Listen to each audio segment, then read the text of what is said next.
cross of the Lord Jesus Christ. అందుకే పౌలు అంటాడు, నేను కేవలం సిలువ యందే అతిశయపడుచున్నానని పౌలు మాట్లాడుతున్నాడు. By whom the world is crucified unto me and I unto the world. మరి లోకం విషయంలో నేనును, నా విషయంలో లోకమును కలువరి సిలువలో సిలువేయబడి ఉన్నాం ప్రభుతో అంటున్నాడు.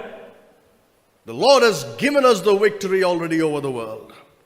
లోకం మీద మన ప్రభువైన యేసుక్రీస్తు సిలువలో మరణించడం ద్వారా ఎప్పుడో మనకు జయమని అనుగ్రహించాడు. When we rose up with him, ఎప్పుడైతే మనం ఆయనతో కూడా తిరిగి లేస్తామో, we rose up as dead to the world. మనం లోకం విషయంలో చనిపోయిన వారిగా మనం తిరిగి లేస్తున్నాం. But you see, the problem is that we are physically still present in the world. అయితే సమస్య ఏంటంటే ఈ లోకంలో మనం ఇంకా శారీరకంగా జీవంలోనే ఉన్నాం. We don't belong to the world. అయితే మనం లోకానికి చెందిన వారం కాదు. But we are in the world. అయితే లోకంలో మనం నివసిస్తున్నాం. And that's why we should gain victory on a day-to-day basis over the world. శారీరకంగా లోకంలో జీవిస్తున్నాము గనుక ప్రతి దినం ఈ లోకంలో మనం